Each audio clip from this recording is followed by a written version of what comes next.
A ghost! Beard. Beard the pirate. Or better known as Run! Beard. The pirate still lives centuries after his death. Ghosts, ghouls, goblins, and gremlins. It's your boy Ghostbeard, gotta ghost the world, here with my first One Piece video. Today I'm gonna be showing you guys my Garp deck, and I'm pretty hyped because I've been working on this deck for a while now, and it's crazy. It's just so good at handling any threat thrown its way. But it is incredibly defensive in nature, so my strategy is basically just take a lot of hits, burn their hand out, and then finish them off. You know, like in boxing, take a lot of hits, let them burn energy, and you go for the knockout hit. It's exactly what we're doing here. Right now I'm editing the gameplay videos, so make sure to be on the lookout for those. But yeah, super excited to share this with you guys, so let's jump right on into it. Alright, so here we are with the deck. As you can see, I have a good amount of both red and black cards in here. But even just looking at it, this deck list looks pretty crazy. So let's dive into the madness here and see what's going on. Let's start with the leader, the guy himself, Monkey D. Garp. His ability says when you attach Dawn to this leader or your characters, reduce by -1 the cost of up to one of your opponent's cost 7 or lower characters during this turn. Basically, attach a Dawn to him or a character for every Dawn you attach. As long as the enemy character is 7 or below in cost, you will cost -1 them. So this ability is really good. I know the other black leaders struggle to really bring cost down of other characters, but Garp just does it so easily. As long as you're within that 7 range, you're done. You're gone. I was gonna say you're done. I was gonna say you're goner. You're a donner. But yeah, he's super crazy, and for the characters that are outside of his range, we have solutions for those. So let's jump right on into it. Alright, we have Otama here. Otama is the classic 2k counter from red, OPO1. She gives one of your opponents -2k power. Her ability doesn't really come up too often, but I just keep her in pocket for the times where she could come up and maybe, you know, make it easier for me to clear somebody or combo with Robin. But yeah, I have 3 of her in here right now just because I mostly use her as a 2k, and if I'm using her as just a 2k, there are other ones whose abilities I would rather have.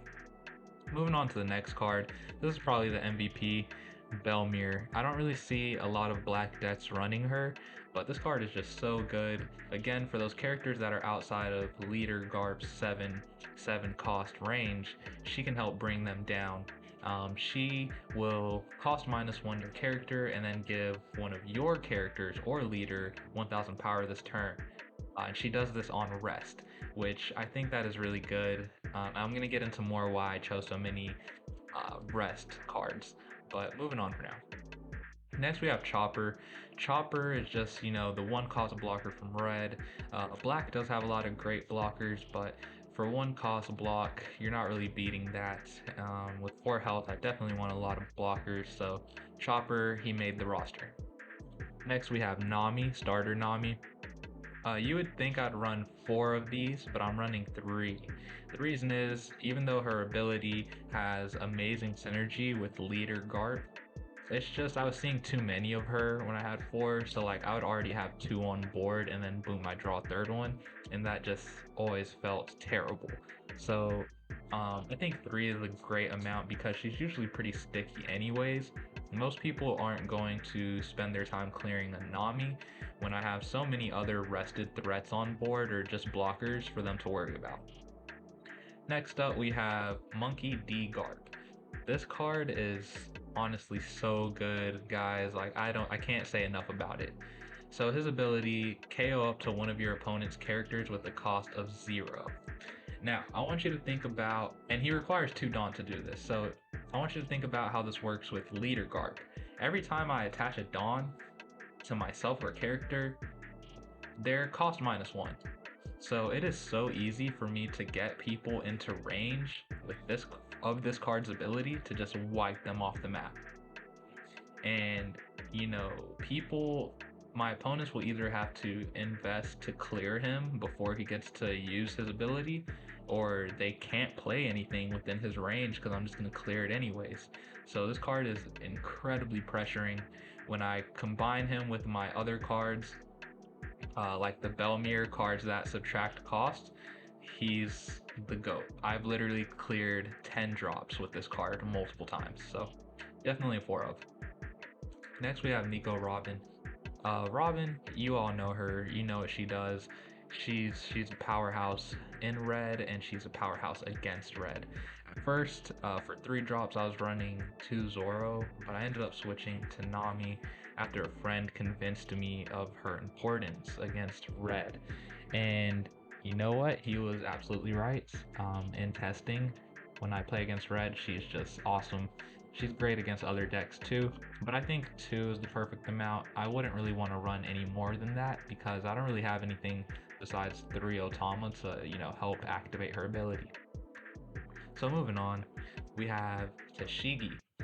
Tashigi's a really cool card. I mostly just use her as a 2k counter, but in case of an emergency, like let's say I don't have Belmir on board or in hand, and let's say I don't have Great Eruption, then I can just drop her to go ahead and combo with my leader or the 5-cost Garp. So she's pretty cool. And if you're wondering why I'm using Tashigi instead of some of the other characters that subtract Dawn, for example, Kuzan or Helmeppo or whoever else, again, the reason is because of her rest requirements.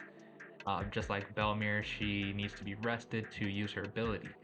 And I'll go ahead and touch on that now. The reason why I like the rested cards is because as a 4-cost leader, I want to give my opponent so many things to swing at that he's just never swinging at my life. Whenever I play these cards and I rest them, they have to make a decision. Swing on them or let them come back next turn and use their ability again. So I run as many rested cards as possible, usually behind a wall of blockers. So let's go ahead and move on into the next card.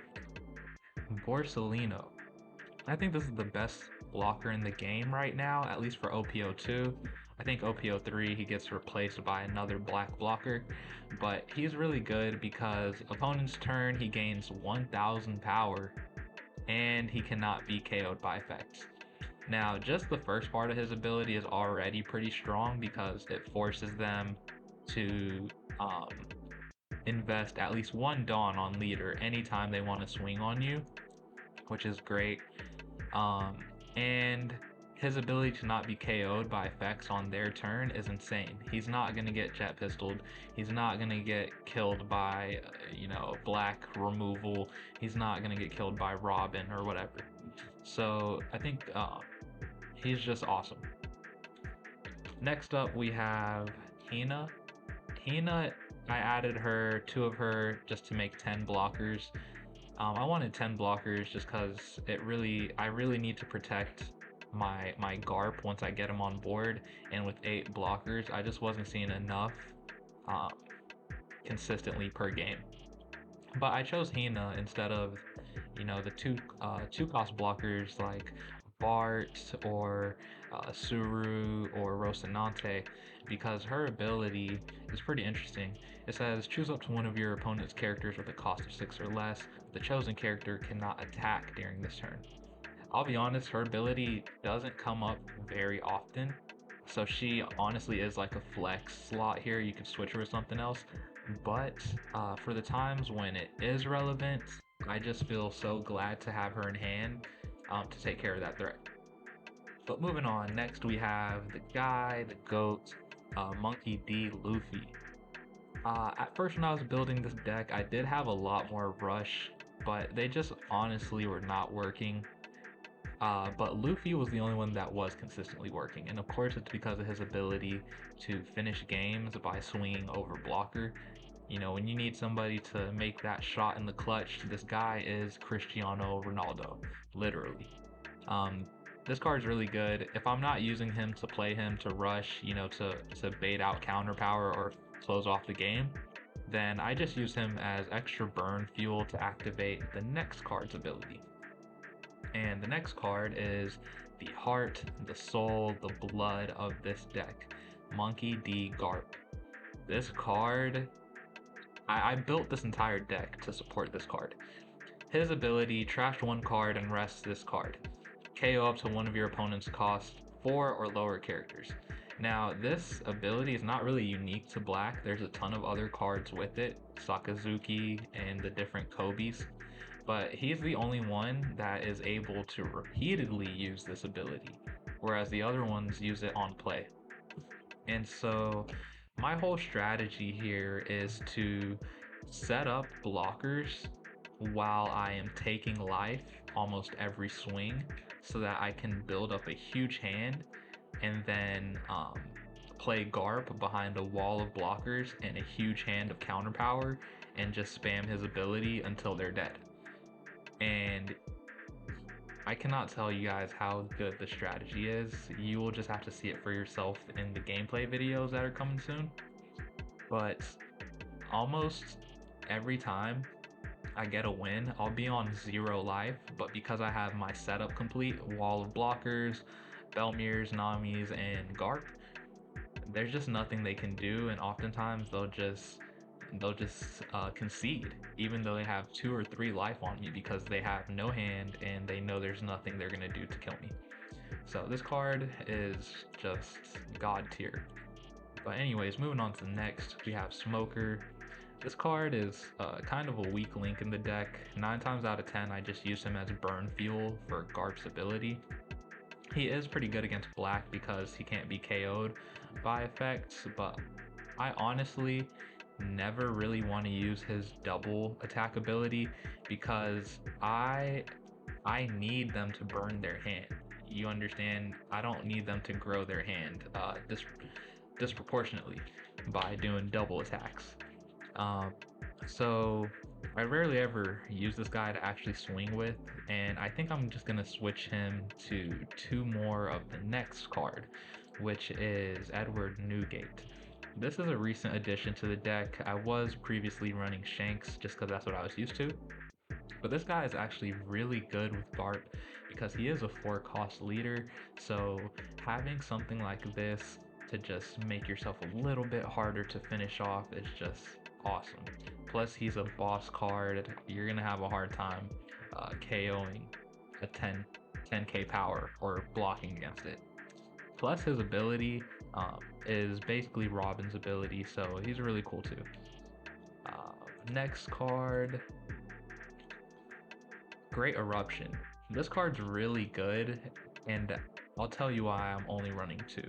So this card, draw 1 card, one of your opponent's characters costs -2 for this turn. This card is really useful to me because it replaces itself on play. And since I burn a lot of cards, it's pretty helpful to have that mechanic. But it's also really good because for the cost of 1 Dawn, I get -2 to their cost, whereas normally 1 Dawn would give me -1 with Garp's ability. And the reason why I'm running this over Suru or something, again, is because of the draw ability. The trigger's pretty good. I don't always use it. I'd rather usually just take it to hand, especially since I only have 2 of them. But yeah, I only run 2 because against low B decks, this card is literally useless. Literally useless. I'm not gonna Dawn mine or cost -2 a 1 drop, a 2 drop, probably not even a 3 drop, when I can just take care of that with my leader's ability naturally. Alright, next card we have here, Meteor Volcano. I would run 8 of this card if I could. This is one of the only cards in Black that allow you to KO one of your opponent's characters without trashing one of your cards. And with my leader ability, or with some of the abilities of characters I run, or even just the last event I showed you, it's really easy for me to get people into range of this ability. Like, I've taken out 10 drops with this pretty consistently, and I just know on the other side of the keyboard they are steaming, because that's probably incredibly frustrating. But this card is goated. The trigger is really good too. If I have burn fuel in hand like Newgates, Smokers, or Luffy's, then I'm always gonna take the trigger unless I really need to like KO something.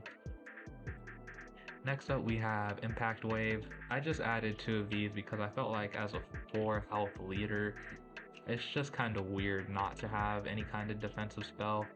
And I was stuck between this and Radical Beam.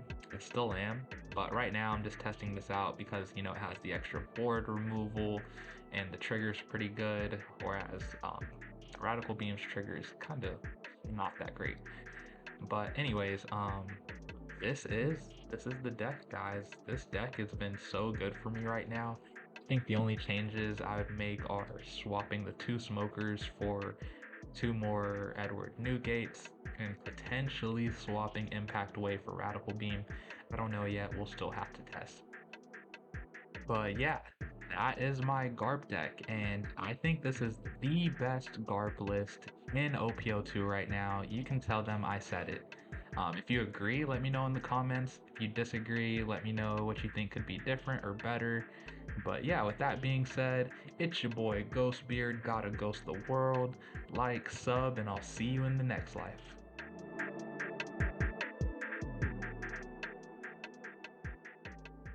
Ghost, I'm beginning to suspect that you're not real.